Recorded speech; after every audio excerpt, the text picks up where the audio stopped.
El 28 de julio de 1914, el mundo se vio envuelto en un conflicto sin precedentes.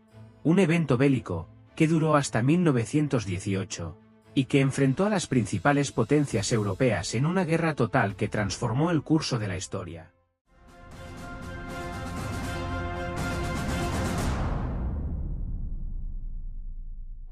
Es el siglo XX y la búsqueda del dominio económico y político ha envenenado las relaciones internacionales. La competencia por territorios y recursos en África y Asia ha creado un clima de desconfianza y resentimiento.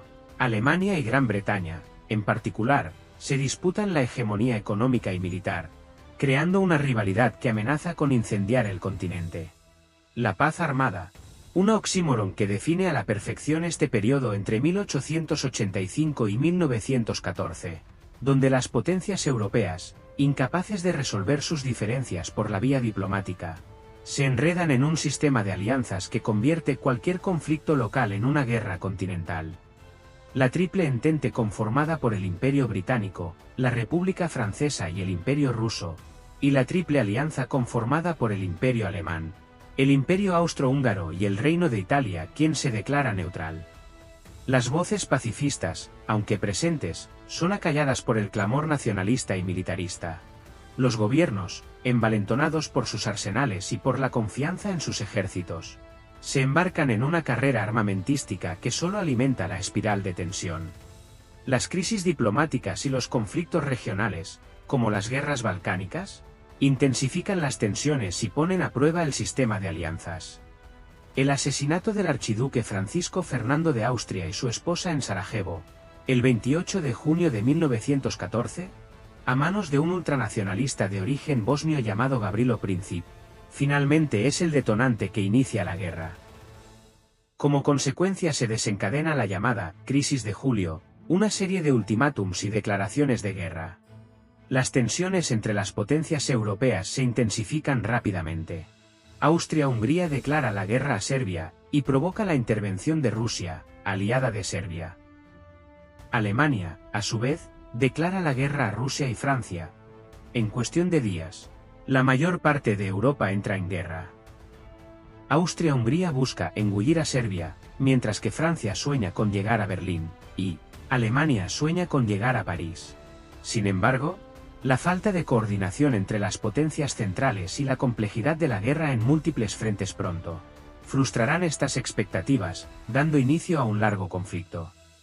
En el frente serbio, Austria-Hungría lanza una ofensiva con la esperanza de aplastar a su rival de una vez por todas. Sin embargo, la resistencia serbia es feroz, y los austrohúngaros se encuentran con una inesperada tenacidad. Mientras tanto, en el oeste, Alemania desata su furia sobre Bélgica y Luxemburgo, violando su neutralidad, y lanza una poderosa ofensiva contra Francia. Al este, Rusia, ansiosa por expandir su influencia, ataca a Alemania en Prusia Oriental y a Austria-Hungría en Galicia. La guerra se extiende como un incendio por todo el continente. Pronto, el Imperio Otomano se une a las potencias centrales, mientras que Japón, buscando su propio beneficio, se alía con la Triple Entente. La guerra se globaliza, extendiéndose a Asia y el Pacífico, donde las colonias europeas se convierten en nuevos campos de batalla. En el mar, la guerra naval se intensifica. La batalla de Jutlandia, el mayor enfrentamiento naval de la guerra, enfrenta a las flotas británicas y alemanas en una lucha épica por el control del mar. Llega el año 1915, y ha transcurrido un año del inicio del conflicto. En este punto la guerra está enquistada en las trincheras del frente occidental. Soldados de ambos bandos se enfrentan a un final seguro en un laberinto de barro y alambre de púas. En el frente oriental, las cosas no van mejor para los rusos. Las fuerzas alemanas están mejor equipadas y entrenadas. Les infligen grandes derrotas en Prusia Oriental y Galicia. La moral rusa se hunde y el zar Nicolás II pierde el control de la situación. En el Mediterráneo, la campaña de Galípoli fue un fiasco para las fuerzas aliadas. Han intentado tomar el control del estrecho de los Dardanelos para abrir una ruta hacia el Mar Negro y apoyar a Rusia, pero la operación se ha encontrado con una feroz resistencia turca. Miles de soldados perdieron la vida en esta campaña, que finalmente fue abandonada. En abril de 1915, en un intento por cambiar el curso de la guerra, la Triple Entente ofrece a Italia la anexión de territorios del Imperio Austrohúngaro a cambio de su participación en el conflicto contra las potencias centrales. La entrada de Italia abriría un nuevo frente en los Alpes, sin embargo, no sería suficiente para inclinar la balanza a favor de los aliados. Llega el año 1916 y se marca un punto de inflexión en la Primera Guerra Mundial. En el frente occidental, las batallas de Verdún y del Somme se han convertido en las más brutales de todo el conflicto. Verdún pasa a ser un símbolo de la resistencia francesa, con ambos bandos luchando ferozmente por el control de la ciudad. La batalla dura 10 meses y deja un saldo de más de 1 millón de bajas y heridos. Mientras tanto en el Somme, los británicos y franceses lanzan una ofensiva a gran escala con la esperanza de romper las líneas alemanas. La batalla dura 4 meses y medio y se cobra la vida de más de 3 millones de personas, convirtiéndola en una de las batallas más desgarradoras de la historia. Por el lado ruso, en el frente oriental, la ofensiva Brusilov desata una nueva batalla contra las potencias centrales. El ataque ruso logra romper por sorpresa las defensas austrohúngaras en Galicia y Volinia. Esta victoria estratégica es crucial para la Entente, pero también debilita al ejército ruso por las numerosas bajas sufridas, lo que contribuye al colapso interno del país y deja en evidencia las fragilidades del imperio zarista.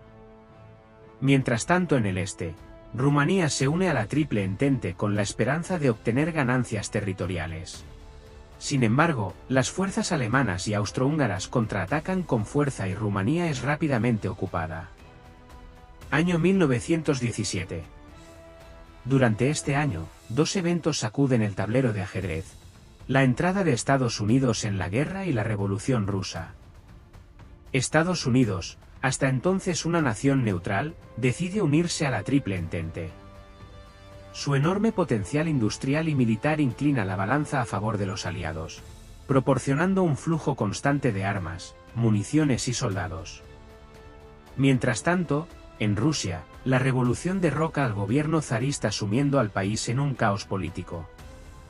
El nuevo gobierno bolchevique, liderado por Lenin, decide retirarse de la guerra, debilitando considerablemente al bando de las potencias centrales. En este contexto, Alemania adopta una posición defensiva al replegarse a la línea Hindenburg.